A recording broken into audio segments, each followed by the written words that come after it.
إن الحمد لله نحمده ونستعينه ونستغفره ونعوذ بالله من شرور أنفسنا ومن سيئات أعمالنا من يهده الله فلا مضل له ومن يضلل فلا هادي له وأشهد أن لا إله إلا الله وحده لا شريك له وأشهد أن محمدا عبده ورسوله يا أيها الذين آمنوا اتقوا الله حق تقاته ولا تموتن إلا وأنتم مسلمون أما بعد فإن خير الحديث كتاب الله وخير الهدي هدي محمد صلى الله عليه وسلم وشر الأمور محدثاتها وكل محدثة بدعة وكل بدعة ضلالة وكل ضلالة في النار.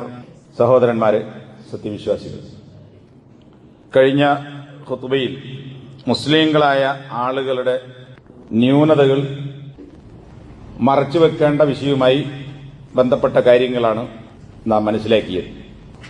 അതിൽപ്പെടുന്ന ഒരു വിഷയമാണ് ആളുകളെക്കുറിച്ച് അവരിലുള്ള കുറ്റങ്ങളോ കുറവുകളോ ആണെങ്കിൽ തന്നെയും അത് പുറത്തു പറയാതിരിക്കുക എന്നുള്ളത്. ഇല്ലാത്ത കാര്യങ്ങളല്ല, ഉള്ള കാര്യങ്ങൾ. അതിനാണ് ഗീബത്ത് എന്ന് പറയാം. ഒരാളിലുള്ള ഒരു തിന്മയെ അയാളുടെ സാന്നിധ്യത്തിലല്ലാതെ നമ്മളത് പറയുക. ഈ ഗീബത്ത് പറയുന്നതിനെക്കുറിച്ച് ഖുർആനിലും ഹദീസിലും ധാരാളമായി താക്കീതുകളും അതിനെ സംബന്ധിച്ച ശിക്ഷകളും വിശദീകരിച്ചിട്ടുണ്ട്. എന്നാൽ ചില സന്ദർഭങ്ങളിൽ ഗീബത്ത് പറയൽ അനുവദനീയവും ചില സന്ദർഭങ്ങളിൽ അനിവാര്യവുമായി തീരും എന്നും ഹദീസുകളുടെ അടിസ്ഥാനത്തിൽ പണ്ഡിതന്മാർ വിശദീകരിച്ചതായി കാണാം. അതുമായി ബന്ധപ്പെട്ട ചില കാര്യങ്ങളാണ് സൂചിപ്പിക്കാൻ ഉദ്ദേശിക്കുന്നത്. ഒരു മുസ്ലിമിന്റെ രക്തം, സമ്പത്ത് എന്നിവ പവിത്രമായതുപോലെ തന്നെ അവന്റെ അഭിമാനത്തിനും ഇസ്ലാം വളരെയധികം പവിത്രത കൽപ്പിച്ചിട്ടുണ്ട് എന്ന് നമുക്കറിയാം. നബിയുടെ ഹജ്ജത്തുൽ വദാഇൽ, വിടവാങ്ങൽ പ്രസംഗത്തിൽ നബി സല്ലല്ലാഹു അലൈഹി വസല്ലമ നടത്തിയ പ്രസംഗത്തിന്റെ ഒരു ഭാഗം, ഈ മാസം ഏതാണ്, ഈ ദിവസം ഏതാണ്, ഈ പ്രദേശം ഏതാണ് എന്നൊക്കെ സഹാബത്തിനോട് നബി ചോദിക്കുകയും സഹാബത്ത് നബിക്ക് അതിന് മറുപടി നൽകുകയും അതിനുശേഷം നബി സല്ലല്ലാഹു അലൈഹി വസല്ലമ പറഞ്ഞു, സത്യവിശ്വാസികളുടെ രക്തം എന്നാണ് അവരുടെ ജീവൻ. രക്തം നശിക്കുമ്പോൾ ജീവനില്ലാതാവുമല്ലോ. അപ്പൊ രക്തങ്ങളും സമ്പാദ്യങ്ങളും നിങ്ങളുടെ, അതായത് വിശ്വാസികളുടെ അഭിമാനങ്ങളും ഇതൊക്കെ പവിത്രമാണ്. ഇതുപോലെ മക്ക, ഹറം ഉൾപ്പെടുന്ന മക്ക പ്രദേശത്തിൽ ദുൽഹിജ്ജ മാസത്തിൽ ദുൽഹിജ്ജ 10 എന്ന ദിവസത്തിന് ഉള്ള പവിത്രത പോലെ വിശ്വാസികളുടെ രക്തവും സമ്പത്തും അഭിമാനവും പവിത്രമാകുന്നു എന്ന് ഈ പവിത്രമായ 3 കാര്യങ്ങളോട് ചേർത്തിക്കൊണ്ട് മനുഷ്യനുമായി ബന്ധപ്പെട്ട 3 കാര്യങ്ങളെ, അവൻ ജീവൻ, സമ്പത്ത്, അഭിമാനം. നമുക്കറിയാം, ഒരു വ്യക്തി എന്ന് പറയുന്നത് അയാളുടെ ശരീരം മാത്രമല്ല, അയാളുടെ സമ്പത്തല്ല, മറിച്ച് ഒരു മനുഷ്യനെ നമ്മൾ മനുഷ്യനായി കാണുന്നത് അയാളുടെ അഭിമാനം, അയാളുടെ അന്തസ്സിന്റെ അടിസ്ഥാനത്തിലാണ്. അപ്പൊ അത് ഇടിച്ചു പോയാൽ പിന്നെ യഥാർത്ഥത്തിൽ അയാളെ ഇല്ലായ്മ ചെയ്യുന്നത് പോലെയാണ്. അയാൾക്ക് നേരെ നിൽക്കാൻ, ആളുകളെ സമീപിക്കാൻ സാധിക്കുകയില്ല. ഒരു മനുഷ്യന് ഇസ്ലാം കൽപ്പിച്ചിട്ടുള്ള വിലയും അവന്റെ അഭിമാനത്തിന്റെ മൂല്യവും ഇപ്പറഞ്ഞതിൽ നിന്ന് വളരെ വ്യക്തമാണ്. അതുകൊണ്ട് തന്നെ നബി സല്ലല്ലാഹു അലൈഹി വസല്ലമ ഉപദേശിച്ചതായി കാണാം, മുസ്ലിങ്ങളോട് സംസാരത്തിൽ പുലർത്തേണ്ട മര്യാദകൾ പറയുന്ന കൂട്ടത്തിൽ മൻ കാന യുഅ്മിനു ബില്ലാഹി വൽ യൗമിൽ ആഖിർ ഫൽയഖുൽ ഖൈറൻ. ആരെങ്കിലും അല്ലാഹുവിലും പരലോകത്തിലും വിശ്വസിക്കുന്നുവെങ്കിൽ, അങ്ങനെയുള്ള വിശ്വാസിയാണെങ്കിൽ അവൻ നല്ലത് പറയട്ടെ. ഔ ലിയസ്മുത്. നല്ലത് തന്റെ നാവ് കൊണ്ട് പറയാൻ ഒരാൾക്ക് കഴിയില്ലെങ്കിൽ പിന്നെ അവൻ മിണ്ടാതിരിക്കട്ടെ. അപ്പൊ ഒന്നുകിൽ നല്ല കാര്യങ്ങൾ പറയുക, നല്ല കാര്യം പറയാൻ പറ്റാത്തവൻ തൊള്ള പൂട്ടിക്കുത്തിരിക്കുക. ഫൽയസ്മുത്, അവൻ മൗനം പാലിക്കട്ടെ എന്ന് നബി സല്ലല്ലാഹു അലൈഹി വസല്ലം ഉപദേശിച്ചതായി മുത്തഫഖ് അലൈഹിയായ ഹദീസിൽ നമുക്ക് കാണാം. അപ്പൊ പറയുമ്പോൾ ഖൈറല്ലാത്ത ഒരു കാര്യം അതാരോടാണെങ്കിലും നമ്മൾ പറയാൻ പാടില്ല, അല്ലെങ്കിൽ പിന്നെ മൗനം പാലിക്കുകയാണ് ചെയ്യേണ്ടത്. ഇത് സംസാരത്തിൽ ഗുണകരമല്ലാത്ത കാര്യങ്ങൾ പറയുന്നതിനെ സംബന്ധിച്ചുള്ള നബി സല്ലല്ലാഹു അലൈഹി വസല്ലമയുടെ വലിയൊരു താക്കീതായി കാണാൻ പറ്റും. ഇതേപോലെ മറ്റൊരു ഹദീസ്, മുത്തഫഖ് അലൈഹി, ഇമാം ബുഖാരി മുസ്ലിം റിപ്പോർട്ട് ചെയ്ത ഹദീസിൽ നബി സല്ലല്ലാഹു അലൈഹി വസല്ലമയോട് അബൂ മുസൽ അശ്അരി റളിയല്ലാഹു അൻഹു, പ്രഗത്ഭനായ ഒരു സഹാബിയാണ്, അദ്ദേഹം നബിയോട് ചോദിക്കുക, നബിയെ, ആരാണ് മുസ്ലിങ്ങളിൽ ഏറ്റവും ശ്രേഷ്ഠനായ ആൾ? പല ചോദ്യങ്ങളും പല സന്ദർഭങ്ങളിൽ ഇതേപോലെ നബിയോട് ചോദിച്ചിട്ടുണ്ട് ഇതേ കാര്യം. ചിലത് വിശ്വാസവുമായി ബന്ധപ്പെട്ട കാര്യങ്ങൾ നബി സല്ലല്ലാഹു അലൈഹി വസല്ലം പറഞ്ഞത് കാണാം, ചിലത് ഇസ്ലാം കാര്യങ്ങളിൽപ്പെട്ട വിഷയങ്ങളുമായി, ആരാധനയുമായി ബന്ധപ്പെട്ട വിഷയങ്ങൾ പറഞ്ഞത് കാണാം, അങ്ങനെ പല മറുപടികൾ പല ആളുകളോട് പല സന്ദർഭങ്ങളിൽ നബി പറഞ്ഞിട്ടുണ്ട്. ഈ ചോദ്യത്തിന് നബി സല്ലല്ലാഹു അലൈഹി വസല്ലം നൽകിയ മറുപടി, മുസ്ലിങ്ങളിൽ ഏറ്റവും ശ്രേഷ്ഠൻ എന്ന് പറഞ്ഞാൽ ഈ പറയുന്ന ആൾ മാത്രമേ ഉള്ളൂ എന്ന് മനസ്സിലാക്കാതിരിക്കാനാണ് ഞാൻ നേരത്തെ ആ കാര്യം പറഞ്ഞത്. ഇവിടെ നബി പറഞ്ഞത് മൻ സലിമൽ മുസ്ലിമൂന മിൻ ലിസാനിഹി വയദിഹി, ഒരാളുടെ നാവിൽ നിന്നും അവന്റെ കയ്യിൽ നിന്നും മുസ്ലിങ്ങൾ രക്ഷപ്പെട്ടുവോ, മുസ്ലിങ്ങൾ ആരുടെ നാവിൽ നിന്നും കയ്യിൽ നിന്ന് രക്ഷപ്പെട്ടുവോ അവനാണ് യഥാർത്ഥ മുസ്ലിം എന്ന് പറഞ്ഞാൽ, എന്റെ നാവ് കൊണ്ട് ഉപദ്രവിക്കുന്നതിൽ നിന്നും എന്റെ കൈകൊണ്ട് ഉപദ്രവിക്കുന്നതിൽ നിന്നും മുസ്ലിങ്ങൾക്ക് രക്ഷ കിട്ടിയെങ്കിൽ ഞാൻ മുസ്ലിമാണ് എന്നാൽ അവൻ പരിപൂർണ മുസ്ലിമാണ്, അല്ലാത്തവൻ പരിപൂർണ മുസ്ലിം അല്ല എന്ന് പറഞ്ഞാൽ, നമ്മളിൽ നിന്ന് മുസ്ലിങ്ങളായ സഹോദരന്മാരോട് ചിലപ്പോൾ അടിക്കാനോ പിടിക്കാനോ കുത്താനോ മാന്താനോ ഒന്നും പോകാത്ത ആളുകൾ നാവ് കൊണ്ട് ആളുകളെ ഉപദ്രവിച്ചുകൊണ്ടിരിക്കും. അതെന്താണ്? ആളുകളെ കുറിച്ച് നുണ പറയുക, ഇല്ലാത്ത കാര്യങ്ങൾ നമീമത്ത് പറയുക, ഉള്ള കാര്യങ്ങൾ അയാളുടെ അസാന്നിധ്യത്തിൽ പറയുക, അതാണ് ഗീബത്ത്. ഇതൊക്കെ ഈ പറഞ്ഞ നാവ് കൊണ്ട് മറ്റുള്ളവർക്ക് കേൾക്കുന്ന ഉപദ്രവങ്ങളിൽപ്പെട്ടതാണ്. അപ്പൊ ഈമാനിന്റെ പൂർണ്ണതയ്ക്ക് വിരുദ്ധമായ ഒരു കാര്യമാണ് ആളുകളുടെ അഭിമാനത്തിന് ക്ഷതമേൽപ്പിക്കുന്ന രീതിയിലുള്ള സംസാരങ്ങൾ നടത്തുക എന്ന് പറയുന്നത്.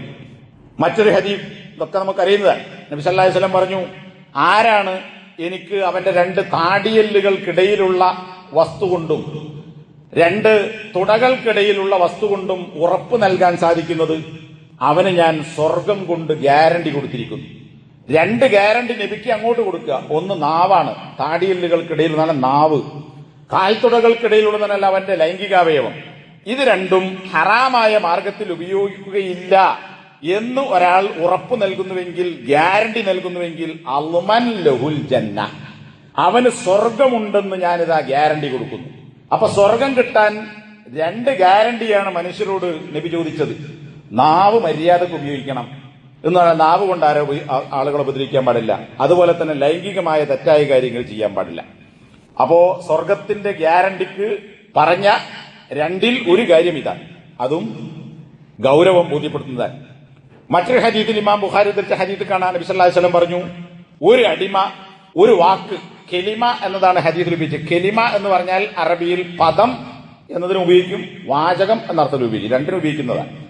അപ്പൊ ഒരു വാക്ക് അല്ലെങ്കിൽ ഒരു പദം ഒരാൾ പറയുന്നു, ആ പദത്തെക്കുറിച്ച് എന്താണ് അതുമായി ബന്ധപ്പെട്ട് ഉള്ള കാര്യങ്ങൾ, മാ യതബയ്യനു ഫീഹ, അതിലുള്ള കാര്യങ്ങൾ അവൻ പരിശോധിക്കുന്നില്ല. എന്ന് പറഞ്ഞാൽ ഞാൻ പറഞ്ഞത് ശരിയാണോ തെറ്റാണോ, ഇതുകൊണ്ടുണ്ടായിത്തീരുന്ന ഭവിഷ്യത്ത് എന്താണ്, ഞാൻ പറയാൻ പോകുന്നതിന്റെ തെളിവെന്താണ്, അല്ലെ വെറുതെ ഞാൻ പറയുന്നതാണോ എന്നൊന്നും ആലോചിക്കാതെ ഒരാൾ ഒരു വാക്ക് അല്ലെങ്കിൽ ഒരു സംസാരം ഒരാളോട് നടത്തുന്നു. ആ സംസാരം അതിനെക്കുറിച്ച് പരിശോധിക്കാതെ അദ്ദേഹം പറയുന്നത് കൊണ്ട് എന്തായിരുന്നു, യസില്ലു ബിഹാ ഫിന്നാരി, ആ ഒരൊറ്റ വാക്ക് അല്ലെങ്കിൽ ഒരു പദം കൊണ്ട് അയാൾ നരകത്തിലേക്ക് വഴുതി വീഴുന്നു. എങ്ങനെ? അബഅദ മിമ്മാ ബൈനൽ മശ്രിഖ്, കിഴക്കിനിടയിൽ എന്നാൽ അയാൾ നിൽക്കുന്നതും കിഴക്കും ഭാഗവും തമ്മിൽ അതിനിടയിലുള്ള ദൂരം എത്രയാണോ അതിനേക്കാൾ അകലത്തിൽ ഒരു വാക്കുകൊണ്ട് അയാൾ നരകത്തിലേക്ക് വഴുതി വീണുപോകുന്നു. അത്രയും ആഴത്തിലേക്ക് നരകത്തിലേക്ക് അയാൾ വീഴാനുണ്ടായ കാരണം ഒരു വാക്കാണ് അല്ലെങ്കിൽ ഒരു പദമാണ്. ചിലപ്പോൾ ഒരാളെ കുറ്റപ്പെടുത്തുന്ന ഒരൊറ്റ വാക്ക്, ഒരു പദം, അതിന് കേൾക്കുന്ന ആൾക്ക് മനസ്സിലാവും ഇന്ന കാര്യമാണ് പറയുന്നത്, ഇന്ന ആളെ കുറിച്ചാണ് എന്ന് മനസ്സിലാകാവുന്ന ഒരു പദമോ ഒരു വാചകമോ പറഞ്ഞാൽ അതുകൊണ്ട് തന്നെ ഒരാൾ നരകത്തിൽ ഇത്ര അകലത്തിൽ പോയി ചാടുന്നു എന്ന് നബി സല്ലല്ലാഹു അലൈഹി വസല്ലമ താക്കീത് നൽകിയതായി ഞാൻ കേട്ടു എന്ന് അബൂ ഹുറൈറ റളിയല്ലാഹു അൻഹു ഉദ്ധരിക്കുകയാണ്. വിശുദ്ധ ഖുർആൻ സൂറത്തുൽ ഹുജറാത്ത് നമ്മളൊക്കെ പലപ്പോഴും കേൾക്കുകയും ഒരുപാട് ഉപദേശങ്ങൾ വിശ്വാസികളുമായി ബന്ധപ്പെട്ട പെരുമാറ്റ മര്യാദകളും നബിയോട് പാലിക്കേണ്ട മര്യാദകളൊക്കെ വിശദീകരിച്ചിട്ടുള്ള ഒരു സൂറത്താണ്, ചെറിയൊരു സൂറത്താണ് സൂറത്തുൽ ഹുജറാത്ത്. അതിൽ നമുക്ക് കാണാം വലാ യഗ്തബ് ബഅ്ദുകും ബഅ്ദാ, പലപ്പോഴും നമ്മൾ കേട്ടതാണ്. വിശ്വാസികൾ പരസ്പരം ചിലർ ചിലരെ കുറിച്ച് ഗീബത്ത് പറയരുത്. ഗാബ എന്ന് പറഞ്ഞാൽ മറയുക, അപ്രത്യക്ഷമാവുക, സ്ഥലത്തില്ലാതിരിക്കുക എന്നൊക്കെയാണ്. ഗൈബ്, ഗായിബ് ഇതൊക്കെ നമ്മൾ കേൾക്കുന്ന വാക്കാണ്. ഗൈബ് അറിയാത്ത ആളുകൾ ഉണ്ടാവില്ല. അതിൽ നിന്നുള്ളൊരു വാക്കാണ് ഗീബത്ത് എന്ന് പറഞ്ഞാൽ ഒരാളുടെ അസാന്നിധ്യത്തിൽ അയാളുടെ കുറ്റവും കുറവും പറയാൻ പാടില്ല. അങ്ങനെ നിങ്ങൾ ചെയ്യരുത്. എന്നിട്ട് അള്ളാഹു ചോദിക്കുന്ന എന്താ, അയുഹിബ്ബു അഹദുക്കും അൻ യഅകുല ലഹ്മ അഖീഹി മൈതൻ, തന്റെ സഹോദരൻ മരിച്ചിട്ട് അവന്റെ മയ്യത്ത്, സഹോദരന്റെ മയ്യത്ത് അതായത് ശവം തിന്നുന്നത് ആരെങ്കിലും ഇഷ്ടപ്പെടുമോ? നിങ്ങൾ ആരെങ്കിലും ഇഷ്ടപ്പെടുമോ? സഹാബത്തിനോടാണ് ഖുർആൻ കേൾക്കുന്ന നമ്മളോടാണ് ഈ ചോദ്യം. നമ്മുടെ സഹോദരൻ മരിച്ചു, സഹോദരന്റെ ജഡം മുറിച്ചു തിന്നാൻ നിങ്ങൾ ആരെങ്കിലും ഇഷ്ടപ്പെടുമോ? ഒരിക്കലും ഉണ്ടാവില്ല. ഫകരിഹിത്തുമോ, നിങ്ങൾ അതിനെ വെറുക്കും. ഒരുത്തനും സഹോദരന്റെ മയ്യത്ത് തിന്നൂല. വത്തഖുല്ലാഹ്, നിങ്ങൾ അള്ളാഹിനെ സൂക്ഷിക്കണം. ഇന്നല്ലാഹ തവ്വാബുർ റഹീം, അള്ളാഹിനെ സൂക്ഷിച്ചോ, അള്ളാഹു പാശ്ചാത്താപം സ്വീകരിക്കുന്നവനും കരുണ ചെയ്യുന്നവനുമാണ്. എന്നാ അങ്ങനെ ഉണ്ടാകരുത്. ഉണ്ടെങ്കിൽ നിങ്ങൾ അങ്ങനെ ഉണ്ടാകുന്നതിനെ സൂക്ഷിക്കണം. സംഭവിച്ചു പോയിട്ടുണ്ടെങ്കിൽ അള്ളാഹുവിനോട് തൗബ ചെയ്യണം. അള്ളാഹു കരുണ ചെയ്യുന്നവനാണ് എന്ന താക്കീതും സന്തോഷവാർത്തയും ഉൾക്കൊണ്ടുകൊണ്ടാണ് ഈ ആയത്ത് അള്ളാഹു അവസാനിപ്പിക്കുന്നത്. ഇവിടെ ഒരാളെ കുറിച്ച് അയാളുടെ കുറ്റവും കുറവും അയാളുടെ അസാന്നിധ്യത്തിൽ പറയുന്നതിനെ ശവം തിന്നുന്നതിനോട് സാദൃശ്യപ്പെടുത്തിയതിന്റെ വജ്ഹെന്താണ്, അതിന്റെ മാർഗം എന്താണ്, സാദൃശ്യം എന്താണ് എന്ന് പരിശോധിച്ചാൽ ശൈഖ് ഉസൈമീൻ റഹിമഹുല്ല ഇതിനെ വിശദീകരിച്ചുകൊണ്ട് ചോദ്യവും മറുപടിയും അദ്ദേഹം തന്നെ പറയുന്നത് കാണാം. എന്താണ് ഇത് രണ്ടും തമ്മിലുള്ള ബന്ധം? അദ്ദേഹം വിശദീകരിക്കാൻ, ഗീബത്ത് പറയുക എന്നാൽ ഒരാളുടെ അസാന്നിധ്യത്തിൽ അയാളുടെ കുറ്റം പറയലാണ്. അങ്ങനെ കുറ്റം പറയുമ്പോൾ നമ്മൾ പറയുന്ന അയാളുടെ കുറ്റം നമ്മൾ പറയുന്നു എന്നുള്ളത് അയാൾ കേൾക്കുന്നില്ല. നേരെ മറിച്ച് അയാൾ ഉള്ളപ്പോൾ അയാളുടെ സാന്നിധ്യത്തിലാണ് നമ്മൾ പറയുന്നത് ഇയാൾ ഇങ്ങനത്തോനാണ്, മറ്റോൻ ഇങ്ങനത്തോനാണോ, അങ്ങനത്തോനാണ് എന്ന് ആളുകൾ കേൾക്കെ അയാളുടെ സാന്നിധ്യത്തിൽ പറയാൽ ആരെക്കുറിച്ചാണോ പറയുന്നത് അയാൾ കേൾക്കുന്നു. അപ്പൊ അയാൾക്ക് പ്രതികരിക്കാം, ഇയാൾ പറഞ്ഞത് ശരിയല്ല, കളവാണ്, ഞാൻ അങ്ങനത്തവനല്ല ഇങ്ങനത്തവനല്ല എന്നയാൾക്ക് പ്രതിരോധിക്കാൻ സാധിക്കും. എന്നാൽ അസാന്നിധ്യത്തിൽ പറയുമ്പോൾ അയാൾ അത് കേൾക്കുന്നില്ല. കേൾക്കാത്തത് കൊണ്ട് തന്നെ ഇയാൾ പറയുന്നത് തെറ്റാണ് എന്നോ അല്ലെങ്കിൽ അതിന്റെ ഇന്ന വശമാണെന്നോ വിശദീകരിക്കാൻ അയാൾക്ക് സാധിക്കുന്നില്ല. അയാളിൽ നിന്ന് വേറെ ആൾ കേൾക്കുന്നു. അങ്ങനെ അങ്ങനെ അങ്ങനെ അങ്ങനെ അത് പോകുന്നു. അപ്പോ വലിയൊരു ഭവിഷ്യത്ത്, നേരത്തെ പറഞ്ഞ ഒരാളുടെ ഇസ്ലാം പവിത്രമാക്കിയ രക്തം, സമ്പത്ത്, അഭിമാനം എന്ന് പറയുന്നതിന് കളങ്കമേൽക്കുന്നു. ഇതുപോലെയാണ് ഒരു മനുഷ്യൻ ജീവിച്ചിരിക്കുമ്പോൾ അയാൾക്ക് പ്രതികരണശേഷിയുണ്ട്, പ്രതിരോധിക്കാൻ സാധിക്കും, അയാൾ കേൾക്കും, അറിയും. അപ്പോ ജീവിച്ചിരിക്കുന്ന ഒരുത്തന്റെ കൈ മുറിച്ചെടുക്കാൻ വന്നാൽ നിന്റെ വിരൽ ഞാൻ തിന്നാൻ പോവാണ്, അല്ലെങ്കിൽ നിന്റെ കാലിൽ തുടങ്ങുന്ന ഒരു കഷ്ണം കിട്ടിയാൽ എനിക്ക് അതുകൊണ്ട് എന്തെങ്കിലും റോസ്റ്റോ അല്ലെങ്കിൽ വേറെ എന്തെങ്കിലും ഉണ്ടാക്കാം എന്ന് പറഞ്ഞ് ഒരുത്തം വന്നാൽ മുറിക്കാൻ വന്നാൽ അയാൾ തടുക്കും, കാരണം അയാൾക്ക് ജീവനുണ്ട്. എന്നാൽ മരിച്ചു കഴിഞ്ഞാൽ അയാളുടെ ശരീരത്തിൽ നിന്ന് മുറിക്കുന്നത് അയാൾക്ക് തടുക്കാൻ സാധിക്കുന്നില്ല.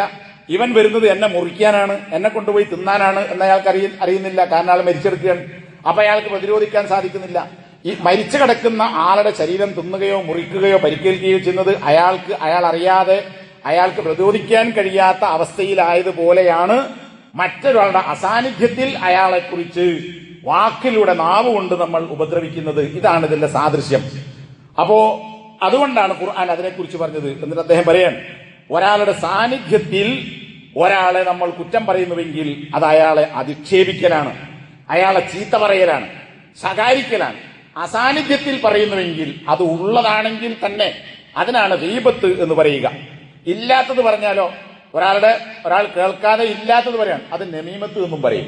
നമ്മൾ ഏഷണി, പരദൂഷണം, രണ്ടും ഇസ്ലാം വിലക്കിയിട്ട് കാര്യം. ഞാൻ മറ്റു കാര്യങ്ങൾ പറയാനല്ല, കുറ്റവും കുറവും പറയാൻ പറ്റാത്തത് ഗൗരവപ്പെട്ട വിഷയം ഏത് എന്നതിനാണ്. നബി സല്ലല്ലാഹു അലൈഹി വസല്ലമ ഇതിനൊരു നിർവചനം പറഞ്ഞിട്ടുണ്ട്. ഇമാം മുസ്ലിം ഉദ്ധരിച്ച ഹദീസിൽ കാണാം, നബി ചോദിച്ചു, എന്താണ് ഗീബത്ത് എന്ന് നിങ്ങൾക്കറിയുമോ? അപ്പൊ സഹാബികൾ, അള്ളാഹുവും റസൂലുമാണ് അതിനെക്കുറിച്ച് ഏറ്റവും അറിയുന്നവർ എന്ന് സഹാബത്ത് മറുപടി പറഞ്ഞു. അപ്പൊ നബി സല്ലല്ലാഹു അലൈഹി വസല്ലം പറഞ്ഞു, ദിക്റുക അഹാക ബിമാ യക്റഹ്. ഒരു മനുഷ്യൻ അയാൾ വെറുക്കുന്ന ഒരു കാര്യം, അയാൾ മറ്റൊരാൾ കേൾക്കുന്നത് ഇഷ്ടപ്പെടാത്ത, പറയുന്നത് അയാൾ തന്നെ ഇഷ്ടപ്പെടാത്ത അങ്ങനെയുള്ള ഒരു കാര്യം നിന്റെ സഹോദരനെ കുറിച്ച് നീ പറയലാണ്. അപ്പൊ ഞാൻ ഇഷ്ടപ്പെടാത്ത ഒരു കാര്യം അത് എന്നെ കുറിച്ച് മറ്റൊരാളോട് പറയുക, അതാണ് ഗീബത്ത് എന്ന് പറയുന്നത്. അപ്പൊ നബിയോട് സഹാബികൾ ചോദിച്ചു, അല്ല നബിയെ, മറ്റൊരാളെ കുറിച്ച് പറയുന്ന കാര്യം അയാളിൽ ഉള്ളതാണെങ്കിലോ? ഒരാൾ കള്ളുകുടിയനാണ് എന്ന് വിചാരിക്കുക. അപ്പൊ അയാൾ കള്ളുകുടിയനാണ് എന്ന് വേറൊരാളോട് പറയാൻ, അയാൾ കള്ളുകുടിക്കുന്നുണ്ട്, സംഗതി ശരിയാണ്, ഇല്ലാത്തതല്ല പറയുന്നത്, ഉള്ളതാണ് പറയുന്നത്. അങ്ങനെയാണെങ്കിൽ പറയാൻ പറ്റുമോ? അപ്പൊ നബി സല്ലല്ലാഹു അലൈഹി വസല്ലം പറഞ്ഞു, ഇൻ കാന ഫീഹി മാ തഖൂൽ ഫഖദ് ഇഗ്തബ്ത. ഒരാളിൽ ഉള്ള തിന്മ തന്നെയാണ് നീ മറ്റൊരാളോട് പറയുന്നതെങ്കിൽ, അയാളുടെ അസാന്നിധ്യത്തിലാണെങ്കിൽ നീ അത് ഇഗ്തബ്തഹു, നീ അവനെ കുറിച്ച് ഗീബത്ത് പറഞ്ഞിരിക്കുന്നു, അയാളുടെ അസാന്നിധ്യത്തിൽ പറഞ്ഞു. വഇല്ലം യകുൻ ഫീഹി, ഇനി അയാളിൽ ഇല്ലാത്ത ഒരു കാര്യമാണ് ഉണ്ട് എന്ന് നീ പറയുന്നതെങ്കിലോ ഫഖദ് ബഹത്ത, നീ നിന്റെ സഹോദരനെ കുറിച്ച് ഇല്ലാത്തൊരു കുറ്റം ആരോപിച്ചിരിക്കുന്നു. രണ്ടും അപകടമാണ്, രണ്ടും അയാളുടെ അഭിമാനത്തിന് ക്ഷതമേൽപ്പിക്കലാണ്. ശൈഖ് ഉസൈമീൻ റിയാദുസ് സാലിഹീൻ എന്ന് പറയുന്ന ഇമാം നവവിയുടെ ഹദീസ് ഗ്രന്ഥമാണ്. അദ്ദേഹം ക്രോഡീകരിച്ച എല്ലാ ദർസുകളിലും ഒക്കെ പഠിപ്പിക്കുന്നൊരു ധാരാളം ആളുകൾ വായിച്ചുകൊണ്ടിരിക്കുന്ന, മലയാളത്തിലേക്ക് പല ആളുകളും പരിഭാഷപ്പെടുത്തിയിട്ടൊരു ബുക്കാണ് ഹദീസ് വൈദാർത്ഥം. ആ ഹദീസ് ഗ്രന്ഥത്തിന്റെ വിശദീകരണത്തിൽ ഷെയ്ഖ് ഉത്തൈമീൻ പറയാണ്, ഇവിടെ ഒരാളെ കുറിച്ച് അയാൾ ഇഷ്ടപ്പെടാത്ത വെറുക്കുന്ന ഒരു കാര്യം പറയുക എന്ന് പറഞ്ഞാൽ അത് അയാളുടെ ഒരു കുറ്റം മാത്രമല്ല, ഒരുപക്ഷെ അയാളുടെ സൃഷ്ടിപ്പിലുള്ള എന്തെങ്കിലും ഒരു ന്യൂനതയാകാം, അല്ലെങ്കിൽ അയാളുടെ സ്വഭാവത്തിലുള്ള ന്യൂനതയാകാം, അല്ലെങ്കിൽ മതപരമായ അയാളിലുള്ള എന്തെങ്കിലും ഒരു തകരാറാകാം. ഇത് ഏത് പറഞ്ഞാലും ഗീബത്താണ്. എന്നിട്ട് അദ്ദേഹം ഉദാഹരിക്കുകയാണ്, ഒരാൾ കാലിന് വൈകല്യമുള്ളവനാണ് എന്ന് വിചാരിക്കുക, മുടന്തുള്ളവനാണ്, അല്ലെങ്കിൽ കൈക്ക് എന്തെങ്കിലും തകരാറുണ്ട്, അല്ലെങ്കിൽ കോങ്കണ്ണുള്ളവനാണ്, അല്ലെങ്കിൽ നീളം കൂടിയവനാണ്, അല്ലെങ്കിൽ നീളം കുറഞ്ഞവനാണ്. ഇങ്ങനെ എന്തെങ്കിലും അള്ളാഹു അയാൾക്ക് കൊടുത്തിട്ടുള്ള സൃഷ്ടിപ്പിൽ എന്തെങ്കിലും ഒരു തകരാറുണ്ട്. ആ തകരാർ നമ്മൾ ആളുകളോട് പറയുന്നുവെങ്കിൽ അത് അയാളെ കുറിച്ച് ഗീബത്ത് പറയലാണ്. ഇനി ഒരാൾക്ക് സ്വഭാവപരമായ എന്തെങ്കിലും വൈകല്യമുണ്ട്, ഒരാൾ മാന്യനാവുകയില്ല, അല്ലെങ്കിൽ സ്ത്രീകളെ നോക്കുന്നവനോ സ്ത്രീകളോട് അപമര്യാദയായി പെരുമാറുന്നവനോ, ഇതൊക്കെ അദ്ദേഹം പറഞ്ഞ ഉദാഹരണം. അല്ലെങ്കിൽ അതുപോലുള്ള എന്തെങ്കിലും സ്വഭാവ ദൂഷ്യങ്ങളുള്ളവൻ, അത് നമ്മൾ വേറൊരുത്തർ പറയുകയാണെങ്കിൽ അയാളുടെ സ്വഭാവ ദൂഷ്യത്തെക്കുറിച്ചുള്ള ഗീബത്താണ്. ഉള്ളതും പറയാൻ പാടില്ല, അത് ഗീബത്താണ്. ഇനി മതപരമായി ഒരാളെ കുറിച്ച് നമ്മൾ മുബ്തദിഅാണ് എന്ന് പറയാണ്, ബിദ്അത്ത് ചെയ്യുന്നവനാണ്, അല്ലെങ്കിൽ അയാൾ ജമാഅത്ത് നമസ്കാരത്തിൽ പങ്കെടുക്കാത്തവനാണ്, അല്ലെങ്കിൽ അയാൾക്ക് ഇന്ന കുഴപ്പമുണ്ട് എന്ന് പറയണം. അതുണ്ടെങ്കിൽ അയാളോടാണ് ആദ്യം പറയേണ്ടത്, നിന്റെ ഈ നിലപാട് ശരിയല്ല, ജമാഅത്തിന് വരണം, നിന്റെ ബിദ്അത്തുകൾ ഒഴിവാക്കണം എന്ന് പറയണം. അപ്പൊ ഇങ്ങനെ 3 തലത്തിൽ ഗീബത്ത് എന്ന് പറയുന്നത് വിശാലമായി കിടക്കുന്നു എന്ന് ഇതിനെക്കുറിച്ച് അദ്ദേഹം വിശദീകരിച്ച് നമുക്ക് കാണാൻ സാധിക്കും. ഇനിയോ ഗീബത്ത് പറയുന്നത് എല്ലാ ആളുകളെ കുറിച്ച് പറയുന്നതും ഒരുപോലെയല്ല. ആരെക്കുറിച്ച് പറയുന്നുവോ അതിന്റെ ഭവിഷ്യത്ത് എത്ര കണ്ട് അപകടകരമാണോ അതിനനുസരിച്ച് അതിന്റെ കുറ്റവും വർദ്ധിക്കും. എന്നിട്ട് അദ്ദേഹം ഷെയ്ഖ് ഉസൈമീൻ വിശദീകരിക്കുന്നുണ്ട്, സാധാരണക്കാരനായ ഒരാളെ കുറിച്ച്, ആളൊരു പണ്ഡിതനല്ല, ഒരു നേതാവല്ല, ഭരണാധികാരിയല്ല, മന്ത്രിയല്ല, അങ്ങനത്തെ ഒന്നുമല്ല, ഒരു സാധാരണ മനുഷ്യൻ, അങ്ങനെയുള്ള ഒരാളെ കുറിച്ച് അയാളിലുള്ള ഒരു ന്യൂനത സമൂഹത്തിൽ അല്ലെങ്കിൽ ഒരാളോടോ രണ്ടാളോടോ സമൂഹത്തോടോ പറയുകയാണെങ്കിൽ അതുകൊണ്ടുണ്ടാകുന്ന ഭവിഷ്യത്ത് അയാളിൽ മാത്രം ഒതുങ്ങി നിൽക്കും. ഒരു വ്യക്തിയെ നമ്മൾ മോശമാക്കി എന്നതാണ്, ആ വ്യക്തിയിൽ മാത്രം ഒതുങ്ങി നിൽക്കുന്നതാണ് ആ കാര്യം. എന്നാൽ മുസ്ലിം സമൂഹത്തിൽ അറിയപ്പെടുന്ന വിവരമുള്ള പണ്ഡിതന്മാരായ ആളുകൾ, പണ്ഡിതന്മാരെന്ന് പറഞ്ഞാൽ മലക്കളൊന്നല്ല, അവരിലും കുഴപ്പങ്ങളുണ്ടാകാം, അവരിലും ദുസ്വഭാവങ്ങൾ ഉണ്ടാകാം. അപ്പൊ പണ്ഡിതന്മാരിൽപ്പെട്ട ഒരാളെ കുറിച്ച് അയാളിലുള്ള ഒരു തിന്മ നീ ആളുകളിലേക്ക് പറഞ്ഞാൽ അത് ആളുകൾ ഏറ്റെടുക്കും, കൈമാറി പോകും. അങ്ങനെ പോകുമ്പോണ്ടാവുന്ന ഭവിഷ്യത്ത് എന്താ? ആ ആളിൽ നിന്ന് ഇൽമെടുക്കുന്നത് ആളുകൾ വെറുക്കും. ഇവിടെ അദ്ദേഹം ഉപയോഗിച്ച വാക്ക് സഖത്ത ഫീ അയ്യുനിൻ നാസ് എന്നാണ്. ജനങ്ങളുടെ കണ്ണിൽ നിന്ന് അയാൾ വീണുപോകും എന്ന് പറഞ്ഞാൽ എനിക്ക് അയാളെ കാണുന്നതോ അയാളെ ബഹുമാനിക്കുന്നതോ അയാളിൽ നിന്ന് ഇൽമ കേൾക്കുന്നതോ ഒന്നും ഇഷ്ടമല്ല എന്നൊരവസ്ഥയിലേക്ക് ഈ ദൂഷ്യങ്ങൾ പറയുന്നത് മൂലം ഉണ്ടായിത്തീരും.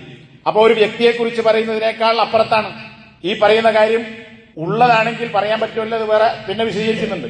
ഇല്ലാത്തതാണെങ്കിലോ അതുകൊണ്ടൊക്കെ ഈ പറഞ്ഞ തകരാറുകൾ ഉണ്ടാവും. ഇനി ഉള്ളതാണെങ്കിലും അത് അയാളോട് പറയണം, ഇനി അല്ലാത്തവരോട് പറയേണ്ടത് എപ്പോൾ അത് പിന്നെ പറയാം. ഇതുപോലെ ഭരണാധികാരികളോ നേതാക്കന്മാരോ നായകന്മാരോ അമീറോ രാജാവോ റയീസോ പ്രധാനമന്ത്രിയോ മുഖ്യമന്ത്രിയോ അല്ലെങ്കിൽ അമീറോ അങ്ങനെ ഏതെങ്കിലും മുസ്ലിങ്ങളായ നേതാക്കന്മാരായ ആളുകളാണ്. അവരെക്കുറിച്ച് പറഞ്ഞാൽ അതുകൊണ്ട് എന്താ ഉണ്ടാവുക? രാജ്യത്ത് അരാജകത്വം ഉണ്ടാവും. ഈ ചങ്ങായിയാണ് നമ്മളെ ഭരിക്കുന്നത്, ഇയാളാണ് നമ്മളെ മലിക്ക് രാജാവ്, ഇയാളാണ് നമ്മളെ പിന്നെ ഇമാമുൽ ആളം, ഭരണാധികാരിക്ക് ഹദീസുകൾ ലഭിച്ച ഇമാമുൽ ആളം, വലിയ നേതാവ്, മുഖ്യമന്ത്രി എന്നൊക്കെ പറയുന്നത് പോലെ അല്ലെങ്കിൽ പ്രധാനമന്ത്രി എന്നൊക്കെ പറയുന്നത് പോലെ ഉപയോഗിക്കുന്ന വാക്ക്. അപ്പോ ഈ ഒരു സംസാരം ആളുകൾക്കിടയിൽ വ്യാപിക്കുമ്പോൾ ജനങ്ങളിൽ ഛിദ്രതയുണ്ടാവുകയും ചേരിയാവുകയും ഭിന്നിപ്പുണ്ടാവുകയും ഒരു കൂട്ടം ഭരണാധികാരികളെ തിരികെയും രാജ്യം അരാജകത്വത്തിലാണ്. ഇവിടെ അമ്പുകൊണ്ടല്ല എയ്യുന്നത്, മറിച്ച് നിന്റെ നാവ് കൊണ്ടുള്ള സംസാരം കൊണ്ട് എയ്ത്ത് നടത്തുകയാണ്. കാരണം അമ്പെയ്യുന്നതിനേക്കാൾ അപകടമാണ് സംസാരം കൊണ്ടുള്ള ഈ എയ്ത്ത് ആരോപണം. ഇതാണ് അദ്ദേഹം വിശദീകരിക്കുന്നത്.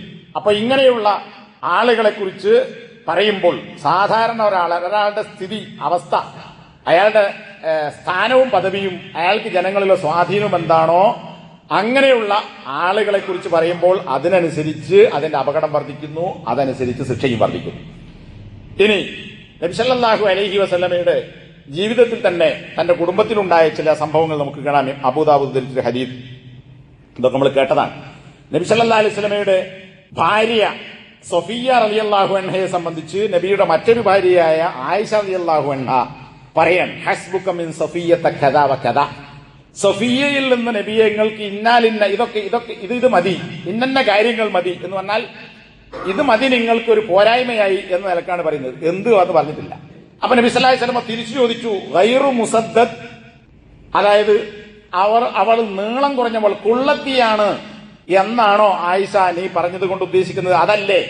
അപ്പോ നീളം കുറഞ്ഞാൽ നേരത്തെ പറഞ്ഞു നീളം കൂടിയത് നീളം കുറഞ്ഞൊക്കെ അള്ള കൊടുക്കുന്നതാണ്. നമ്മളെ നീളം നമ്മൾ തീരുമാനിച്ചതല്ല, അള്ളാഹു തീരുമാനിച്ചതാണ്. അപ്പൊ നീളം കുറഞ്ഞാലുണ്ടാവും. അപ്പൊ സഫിയ റളിയല്ലാഹു അൻഹ നീളം കുറഞ്ഞ സ്ത്രീയായിരുന്നു. അപ്പൊ അതുകൊണ്ടാണ് ഇന്നത് മതി എന്ന് പറഞ്ഞത്. അപ്പൊ നബി തിരിച്ചങ്ങോട്ട് ചോദിച്ചു, കുള്ളത്തിയാണ് എന്നാണോ നീ അതുകൊണ്ട് ഉദ്ദേശിച്ചത് എന്ന് നബിന്റെ ഭാര്യ ഉമ്മഹാത്തുൽ മുഅ്മിനീൻ, സത്യവിശ്വാസികളുടെ ഉമ്മമാരിൽപ്പെട്ട ആയിഷ റളിയല്ലാഹു അൻഹയോട് നബി തിരിച്ച് പ്രതികരിച്ചത് എന്താന്ന് നമ്മൾ കേൾക്കണം. ലഖദ് ഖുൽതി കലിമതൻ, നീ പറഞ്ഞത് ഒരൊറ്റ വാക്കാണ്, കുള്ളത്തി. എന്താ ഒരു വാക്കാണ് കുള്ളത്തി എന്ന ഒരു വാക്ക്, അല്ലെങ്കിൽ ആ ആശയം നീ സൂചിപ്പിച്ചു. ആ വാക്കെങ്ങാനും ലൗ മുസിജത്ത് ബിമാഇൽ ബഹരി, ഈ വാക്ക് കൊണ്ടുപോയിട്ട് കടലിൽ കലക്കിയാൽ അത് കടലിൽ മുഴുവൻ അത് ലയിച്ചു ചേരുമായിരുന്നു.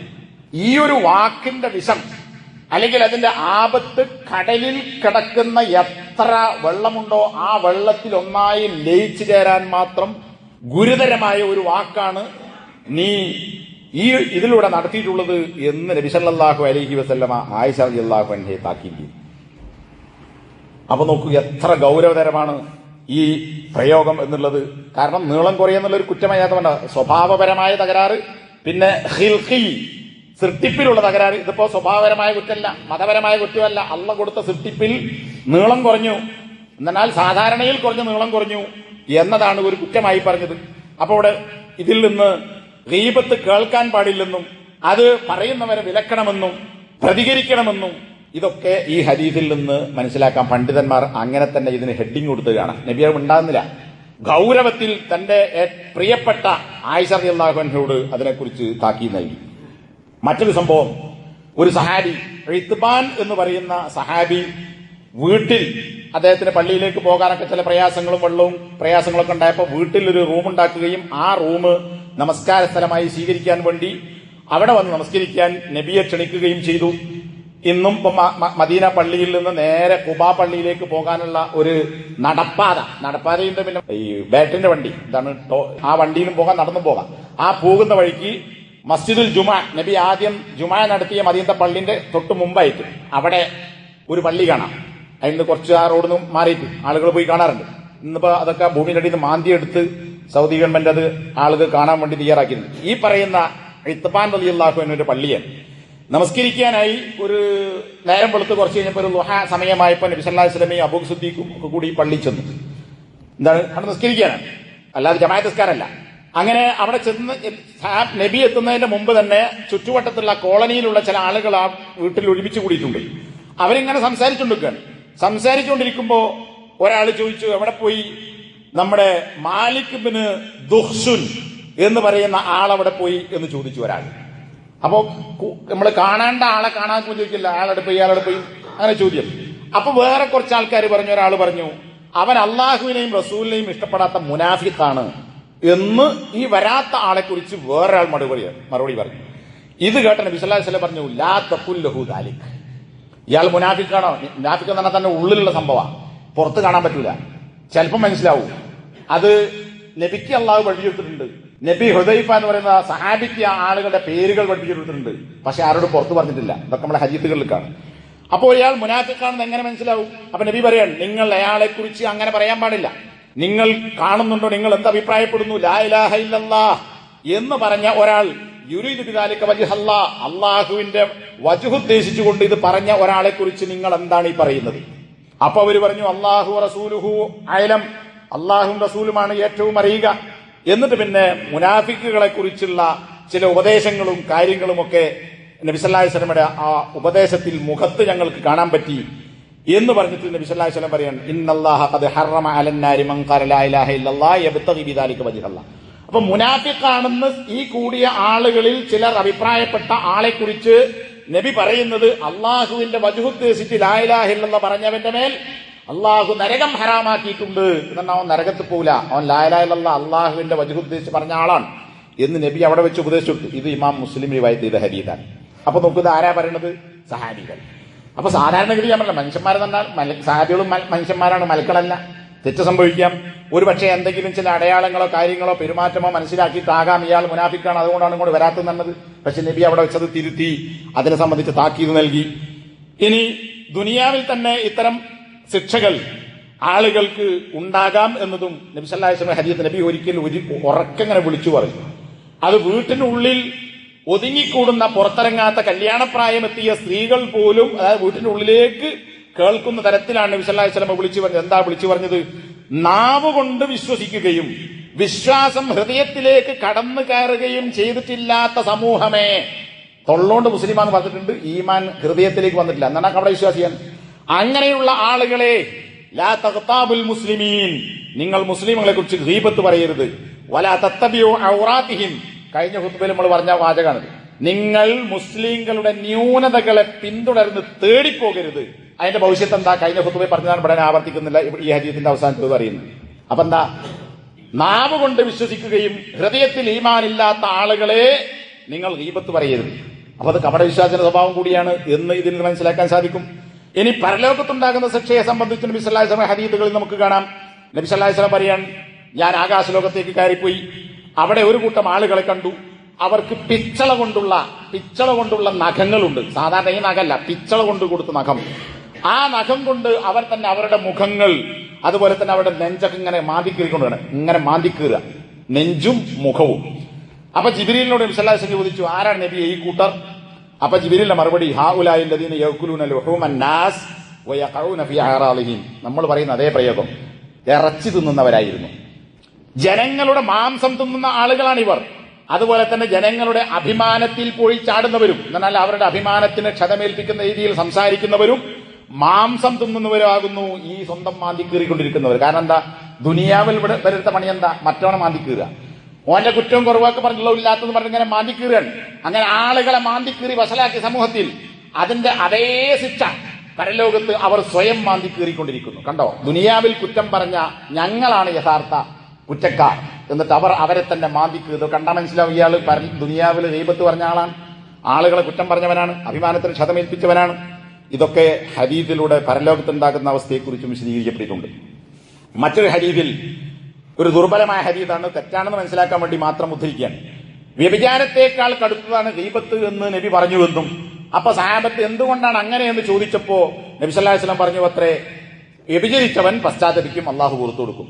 എന്നാൽ ഗീബത്ത് പറഞ്ഞവൻ അവൻ പശ്ചാത്തപിച്ചാലും ആരെക്കുറിച്ച് പറഞ്ഞുവോ അവനോട് അതിനെക്കുറിച്ച് മാപ്പാക്കാതെ, അവൻ പുറത്തു കൊടുക്കാതെ അള്ളാഹു പുറത്തു കൊടുക്കുകയില്ല എന്ന ഒരു ഹദീസ്. ഇത് പലരും ഈ ഹദീസ് ഉദ്ധരിച്ചിട്ടുണ്ട്.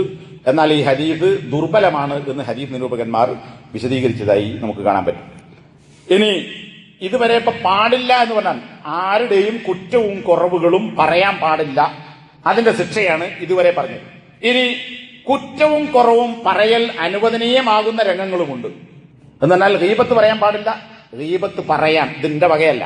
ഇമാം നവവി ഷാഫി മദ്ഹബിലെ പ്രഗൽഭ പണ്ഡിതനാണ്. അദ്ദേഹത്തിന്റെ ഗ്രന്ഥത്തിൽ രേഖപ്പെടുത്തിയ കാര്യമാണ് ഗീബത്ത് പറയൽ അനുവദനീയമാകുന്ന കാര്യങ്ങൾ എപ്പോൾ. ഖുർആനിലെ തന്നെ തെളിവ് എന്താ? ലാ യുഹിബ്ബുല്ലാഹുൽ ജഹ്റ ബിസ്സൂഇ മിനൽ ഖൗലി, തെറ്റായ വാക്കുകൾ പരസ്യപ്പെടുത്തുന്നത് അള്ളാഹു ഇഷ്ടപ്പെടുകയില്ല. മോശപ്പെട്ട വാക്ക് ഉറക്കെ പറയാൻ പാടില്ല. അപ്പൊ ഉറക്കെ പറയാൻ പാടില്ല എന്നാണ്, പതുക്കെ പറയാൻ പറ്റുന്നുണ്ടോ? ഇല്ല, പതുക്കെയും പറയാൻ പാടില്ല, ഉറക്കെ പറയുന്നത് അതിനേക്കാൾ അപകടമാണ്.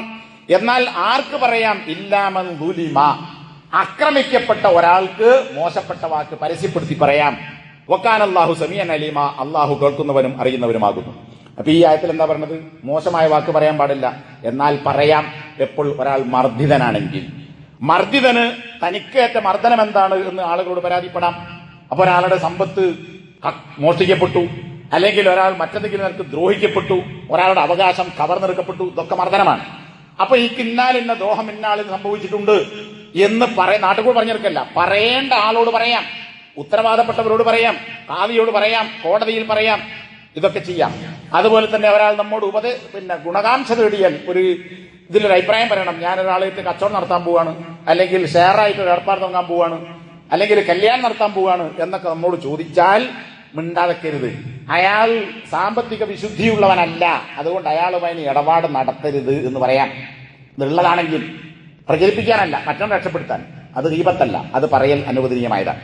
പെണ്ണന്വേഷിച്ചു വന്നു, ഒന്നുകിൽ ആണ് പുതിയാപ്പിളിനെ കുറിച്ച് അല്ലെങ്കിൽ പെണ്ണിനെ കുറിച്ച്. അവരെ ആ ആളെ കുറിച്ച് നമുക്ക് മോശമായ അഭിപ്രായമാണ് ഉള്ളതെങ്കിൽ അത് ഞാനൊന്നും പറയില്ല, അല്ലെങ്കിൽ എനിക്ക് അറിയില്ല, നിങ്ങൾ അവിടെ ചോദിച്ചു നോക്കി എന്നൊന്നും പറയണ്ട. ഇന്ന പെണ്ണാണ് അല്ലെങ്കിൽ ഇന്ന ദോഷമുള്ള പുരുഷനാണ് എന്ന് നേരെ അവിടെ പറയാം. അത് ഗീബത്തല്ല, കുറ്റകരമല്ല. കാരണം ആ സാധുവിനെ അല്ലെങ്കിൽ ഈ പെൺകുട്ടിയെ രക്ഷപ്പെടുത്താൻ. അപ്പൊ അത് ഒരു മുഷാവറ നടത്തിയാൽ ഉള്ളതുപോലെ പറയണം. അത് ഗീബത്തായി തീരുകയില്ല. 6 കാര്യങ്ങൾ ഇമാം നവവി വിശദീകരിച്ചത് കാണാം. 1, നേരത്തെ പറഞ്ഞതുപോലെ മർദ്ദിക്കപ്പെട്ടവൻ അല്ലെങ്കിൽ ഉപദ്രവിക്കപ്പെട്ടവൻ, അവകാശം ഹനിച്ചെടുക്കപ്പെട്ടവൻ, അവന്റെ അവകാശം നേടിയെടുക്കാൻ വേണ്ടി ഭരണാധികാരിയോടോ പോലീസ് സ്റ്റേഷനിലോ കോടതിയിലോ എവിടെയാണോ പറയേണ്ടത്, പള്ളിക്കമ്മിറ്റിയിലോ എവിടെയും പറയാം. അത് ഗീബത്തല്ല. പിന്നെ ഒരു തിന്മയെ തടുക്കണം, ഒരാളെ തിന്മയിൽ നിന്ന് രക്ഷപ്പെടുത്തണം എങ്കിൽ ഇന്നവൻ ലഹരി അടിക്കുന്നു, അല്ലെങ്കിൽ ഇന്നവൻ ഇന്ന കുഴപ്പമുണ്ട് എന്ന് അവനെ തടയാൻ കെൽപ്പുള്ള അവന്റെ ബാപ്പയോടോ കുടുംബത്തോടോ ബന്ധുക്കളോടോ നാട്ടുകാരോടോ പള്ളിക്കമ്മിറ്റിയോടോ എവിടെ പറഞ്ഞാലാണോ തടയാൻ പറ്റിയ, ആർക്കാണ് അവനെ പിടിച്ചിട്ടാൻ പറ്റുന്നത്, അതിനുവേണ്ടി അവനെ തിന്മയിൽ നിന്ന് പിന്തിരിപ്പിക്കാൻ വേണ്ടി അതിന് പറ്റിയ ആളുകളോട് പറയാം. അത് ഗീബത്തല്ല, പറയേണ്ടതാണ്. ഇനി ഒരു വിഷയത്തിൽ ഫത്വ കിട്ടണം. അപ്പൊ വേറൊരാളുടെ പ്രശ്നം പറയേണ്ടി വരും. അത് പറയാൻ മുഫ്തിയോട്, വിധി പറയുന്ന ആളോട്, പണ്ഡിതനോട്, മൗലവിയോട് ഇന്നെ പ്രശ്നമുണ്ട്, ഇതിന്റെ വിധി എന്താണ് എന്ന് ചോദിക്കാം. അത് ഗീബത്തല്ല. 4-മത്തേത് മുസ്ലിം സമൂഹത്തെ താക്കീത് ചെയ്യാൻ വേണ്ടി ഒരാളുടെ കുറ്റം പറയാം. അതെന്തിനാണ്? അപ്പറയുന്നതിൽ ആരും പെടും? പണ്ഡിതൻ അണകപ്പെടും, മൗലവി അണകപ്പെടും, ഖത്തീബ് അണകപ്പെടും, അല്ലെങ്കിൽ സംഘടനാ പ്രവർത്തകരാണ്, ദായിമാരെ നടക്കുന്ന ആൾക്കാരാണ്. അവരെ സംബന്ധിച്ചുള്ള കുറ്റം കുറവുണ്ടെങ്കിൽ അത് ആര് സ്വീകരിക്കുന്നുവോ അവരോട് ഈ കാര്യങ്ങൾ ഓർമ്മപ്പെടുത്താവുന്നതാണ്. ഇതാണ് 4-മത്തെ കാര്യം. എന്നിട്ട് അദ്ദേഹം പറയാണ്, അതിൽപ്പെട്ടതാണ് ഇത്. മുമ്പൊരിക്കലും പറഞ്ഞിട്ടുണ്ട്, ഹദീസ് പണ്ഡിതന്മാർ, സനദിൽ വന്നിട്ടുള്ള റിപ്പോർട്ടർമാർ, അതുപോലെ തന്നെ അതിന്റെ ഉപസാക്ഷികളായി സ്വീകരിക്കപ്പെടുന്ന ആളുകൾ, ഇങ്ങനെ ഹദീസുമായി ബന്ധപ്പെട്ട ആളുകളുടെ കുറ്റവും കുറവും രേഖപ്പെടുത്താൻ തന്നെ ഒരുപാട് ഗ്രന്ഥങ്ങൾ രചിക്കപ്പെട്ടിട്ടുണ്ട്. ഇത് കഴിഞ്ഞ ഖുത്ബന്റെ അവസാനത്തിൽ ഞാൻ പറഞ്ഞിരുന്നു, ഒരു ആടിന് ഇല കൊഴിച്ചിട്ട് ആടിനെ അങ്ങനെ നുണപ്പിക്കുക, ഇതൊക്കെ എഴുതിയെത്താൻ. അതെന്തിനാ? ഈ തരം ആളുകൾ അവരിൽ നിന്ന് ഇൽമെടുക്കാൻ പാടില്ല, അല്ലെങ്കിൽ അയാൾക്ക് ഇന്നെ കുഴപ്പമുണ്ട്. പിന്നെ ന്യൂനത, നേരത്തെ പറഞ്ഞ കൂടിയാലോചനന്റെ വിഷയത്തിൽ ന്യൂനത ഉണ്ടെങ്കിൽ ഇങ്ങോട്ട് ചോദിച്ചാൽ പറഞ്ഞെടുക്കണം, അന്നേരം ഉണ്ടാക്കരുത്. അത് നേരത്തെ പറഞ്ഞുകൊണ്ട് ആവർത്തിക്കുന്നില്ല. 3-മതായി പറയുന്നത്, ഒരാൾ ഒരു ന്യൂനത ഉള്ള വസ്തു വാങ്ങുകയാണ്, ഒരു പീടികയിൽ ഡ്യൂപ്ലിക്കേറ്റ് സാധനം വിൽക്കുന്നുണ്ട്, ഒറിജിനൽ ആഴ്ച വേർത്തും പോയി വാങ്ങുകയാണ് ഒരു ഉദാഹരണത്തിന്. അപ്പൊ ഈ വാങ്ങാൻ പോകുന്നവനോട് ഈ അവിടെ പോണ്ട, അവിടെ വാങ്ങേണ്ടത് ഡ്യൂപ്ലിക്കേറ്റ് ആണ്, അല്ലെങ്കിൽ ഇന്ന കുഴപ്പമുണ്ട്, ഡാമേജ് ഉള്ളതാണ് എന്ന് ഓനോട് പറഞ്ഞെടുക്കണം. അത് മറ്റേ ആളെ കുറിച്ചുള്ള കുറ്റമല്ല, കുറ്റാണ്, പക്ഷെ ഈ സാധുവിനെ രക്ഷപ്പെടുത്താനാണ്. അത് കുറ്റകരമല്ല, പറയാവുന്നതാണ്. അത് ഏത് നിലക്കാണ്, കള്ളനാകട്ടെ, കള്ളനെ സമീപിക്കുന്നു, അല്ലെങ്കിൽ തെറ്റായ പ്രവർത്തനങ്ങൾ ചെയ്യുന്ന ആളെ സമീപിക്കുന്നു, വിശ്വസ്തനല്ലാത്തൊരുത്തനെ വിശ്വസ്തനായി കാണുന്നു, അതൊക്കെ പറയാവുന്നതാണ്. ഒരു തെമ്മാടിയോ തോന്നിവാസിയോ അല്ലെങ്കിൽ അത്തരത്തിലുള്ള തകരാറുകളോ ഉള്ള ഒരാളുടെ അടുക്കലേക്ക് ഒരുത്തൻ ഇൽമു തേടി പോവുകയാണ്. ഒരു വിദേഹത്തിന്റെ ആളോട്, തെറ്റായ മൻഹജ് സ്വീകരിച്ച ഒരുത്തനോട്, ഖുർആനും ഹദീസും വളച്ചൊടിക്കുന്ന ആളുടെ അടുക്കലേക്ക് ഇൽമു തേടി പോവുകയാണെങ്കിൽ പറഞ്ഞു കൊടുക്കുക, അയാളത്തിൽ ഇൽമു അടിക്കാൻ പോണ്ട, അയാളെ ക്ലാസ് കേൾക്കാൻ പോകണ്ട എന്ന് പറയാം. പക്ഷെ ഇല്ലാത്ത പറയാൻ പാടില്ല. ഇന്ന് നടക്കുന്നത് അധികവും ഇല്ലാത്ത കാര്യങ്ങളാണ്. എന്നാൽ ഉള്ള കാര്യമാണെങ്കിൽ അത് അയാളോട് പറഞ്ഞു കൊടുക്കണം. പറയാവുന്നതാണെന്നല്ല, പറയേണ്ടതാണ്. കാരണം എന്താ? അവന്റെ ദീൻ രക്ഷപ്പെടുത്താനാണ്. ഇങ്ങനെ 4-5 കാര്യങ്ങൾ ഈ പറഞ്ഞ മുസ്ലിങ്ങളെ ഉപദ്രവത്തിൽ നിന്ന് രക്ഷപ്പെടുത്താൻ വേണ്ടി പറയാവുന്ന കാര്യങ്ങൾ ഇമാം നവവി എണ്ണിപ്പറഞ്ഞതാണ്. ഇനി ഒരാൾ പരസ്യമായി തമ്മാടിത്തം ചെയ്യുന്നവനോ, പരസ്യമായി വിദ്യാർത്ഥി ചെയ്യുന്നവനോ, അല്ലെങ്കിൽ വിദ്യത്ത് പ്രചരിപ്പിക്കുന്നവനോ, ശുർക്കും കുഫറും വെച്ചു പുലർത്തുന്നവനോ ആയ ആളാണെങ്കിൽ അത് പരസ്യമായി തന്നെ പറയണം. അപ്പൊ ഒരു പണ്ഡിതൻ ആയി ഗണിക്കപ്പെടുന്ന ഒരാൾ പരസ്യമായി മതവിരുദ്ധമായ കാര്യം പറയുന്നുവെങ്കിൽ, ഖുർആനും ഹദീസിനും എതിരായി പറയുന്നുവെങ്കിൽ അത് അയാളോടും പറയണം. അതുപോലെ തന്നെ പരസ്യമായി പറഞ്ഞത് പരസ്യമായി തന്നെ ഗണ്ണിക്കണം. എന്നാൽ മിണ്ടാതെന്നിട്ട് അവിടെ ഒരു ഐക്യമോ അല്ലെങ്കിൽ സാഹോദര്യമോ ഉണ്ടാക്കേണ്ടതില്ല. കാരണം എന്താ? അത് അയാളെ കുറ്റപ്പെടുത്താനല്ല, സമൂഹത്തെ രക്ഷപ്പെടുത്താൻ. അത് അനിവാര്യമാണെന്നാണ്, നിർബന്ധമാണ് എന്ന് രേഖപ്പെടുത്തിയിരിക്കുകയാണ്. പിന്നെ ചില ആളുകൾക്ക് ന്യൂനത ഉണ്ടാവും, പക്ഷെ ആ ന്യൂനതയുടെ പേരിലേക്ക് അറിയാം. ഇപ്പൊ നമ്മള് പല്ലില്ലാത്തവനെ പല്ലെന്നും പല്ലുള്ളവനെ തൊമ്മനിലേക്ക് സാധാരണ ഉപയോഗിക്കുന്നതാണ്. കഷണ്ടിക്കാരനെ കഷണ്ടിക്കാരൻ, അസ്ലെ ആ കഷണ്ടിക്കാരൻ, ഇതൊക്കെ ആളുകളെ വിളിക്കുന്നതിനൊക്കെ കഷണ്ടിക്കാരൻ, മുടിയൻ, ഇങ്ങനെ പല പേരിൽ അറിയപ്പെടും. അപ്പൊ അയാൾ ഉള്ള ഒരു ന്യൂനതയാണ്. അയാൾക്ക് അങ്ങനെ വിളിക്കുന്നത് ഇഷ്ടക്കേടില്ലെങ്കിൽ അങ്ങനെ പറയാമെന്നാണ്. ഹദീസ് തന്നെ ഉദാഹരണം കാണാം. അസ്ലഹ് എന്നുപയോഗിച്ച് ഹദീസ് കാണാം. അസ്ലഹ് എന്ന് പറഞ്ഞാൽ കഷണ്ടിക്കാരനാണ്. അതിന് നബി എതിർത്തിട്ടില്ല. അയാൾക്ക് എതിർപ്പാണെങ്കിൽ പറയാൻ പറ്റില്ല. അപ്പൊ ഇതൊക്കെ ഹദീസുകളിൽ എന്ത് പറ്റുമെന്ന് പാടില്ല എന്നുള്ളത് വളരെ കൃത്യമായി നബി സല്ലല്ലാഹു അലൈഹി വസല്ലമ പഠിപ്പിച്ചിട്ടുണ്ട്. അല്ലാഹു സുബ്ഹാനഹു വ തആല ശരിയായി മനസ്സിലാക്കുന്ന ആളുകളാകാൻ അല്ലാഹു തൗഫീഖ് നൽകി അനുഗ്രഹിക്കുന്നു. അൽഹംദുലില്ലാഹ് വസല്ലല്ലാഹു അലാ മുഹമ്മദ് അല്ലദീ ബല്ലഗ റിസാലത വഅദ്ദൽ അമാന. നബി സല്ലല്ലാഹു അലൈഹി വസല്ലമ തന്റെ വീട്ടിലേക്ക് ഒരാൾ കയറി വരികയാണ്. അപ്പൊ നബി സല്ലല്ലാഹു അലൈഹി വസല്ലമ ബിഇസ അഖുൽ അശീറ 2 വട്ടം ആവർത്തിച്ചു പറഞ്ഞു. ഇയാൾ പെരുമാറാൻ എത്ര മോശക്കാരനാണ്. നല്ല സഹവാസത്തിനെ പറ്റിയാണല്ലോ നബി പറഞ്ഞത്. 2 വട്ടം പറഞ്ഞു. പക്ഷെ അയാൾ അനുവാദം ചോദിച്ചു. നബി അനുവാദം കൊടുത്തു. വീട്ടിലേക്ക് കയറി വന്നപ്പോൾ നബി അയാളോട് പുഞ്ചിരിച്ച് പ്രസന്ന വദനനായി നബി സല്ലല്ലാഹു അലൈഹി വസല്ലമ അയാളോട് സംസാരിച്ചു. അയാൾ ഇറങ്ങിപ്പോയപ്പോൾ നബി സല്ലല്ലാഹു അലൈഹി വസല്ലമയോട് ആയിഷ റളിയല്ലാഹു ചോദിക്കാൻ, അല്ല നിങ്ങൾ അയാൾ കയറിയപ്പോൾ ഇങ്ങനെയല്ലല്ലോ പറഞ്ഞത്, പിന്നെ വന്നപ്പോൾ എന്താ നിങ്ങൾ പുഞ്ചിരിച്ച് അല്ലാതെ സംസാരിച്ചത്? അപ്പൊ നബി പറഞ്ഞു, ഞാൻ ആരോടെങ്കിലും ജനങ്ങളിൽ മോശപ്പെട്ടവനായി അശ്ലീലം പറയുന്നവനായി നീ കണ്ടിട്ടുണ്ടോ എന്നെ? അപ്പൊ പെട്ടെന്നെന്താ ആയിഷ റളിയല്ലാഹുള്ള ഒരു അറിയിപ്പ് എന്നുള്ളതാണ് ഈ ആളെ കുറിച്ച് ആ വാക്ക് പറഞ്ഞത്. എന്നാൽ വന്നപ്പോൾ നബി എന്ത് ചെയ്തു? വീട്ടിൽ വന്ന അതിഥി എന്നുള്ളതൊക്കെ അയാൾ നല്ലവർക്ക് സംസാരിച്ചു. അപ്പൊ ആ വാക്ക് പറഞ്ഞത് എന്തല്ല, അതൊരു കുറ്റമല്ല. കാരണം എന്താ, അത് ആയിഷ റളിയല്ലാഹു അൻഹ മനസ്സിലാക്കാൻ വേണ്ടി പിന്നെ കടന്നു വരുന്നതിന് മുമ്പ് പറഞ്ഞിട്ടുള്ളതാണ്. ഇതേപോലെ നബി സല്ലല്ലാഹു അലൈഹി വസല്ലമയുടെ ഹദീസുകളിൽ ഫാത്തിമ ബിന്ത് ഖൈസ് എന്ന് പറയുന്ന സഹാബ വനിത, ആ മഹദിയുടെ ഭർത്താവ് തലാഖില്ലിയപ്പോൾ ഇരിക്കാൻ വേണ്ടി നബി ആവശ്യപ്പെട്ടു. യുദ്ധ കഴിഞ്ഞാൽ നീ എന്റെ അടുക്കിലേക്ക് വരണം എന്നും ഉപദേശിച്ചു. അങ്ങനെ അദ്ദേഹം യുദ്ധ കഴിഞ്ഞപ്പോൾ ഈ മഹദി നബിയുടെ അടുക്ക് ചെന്നു.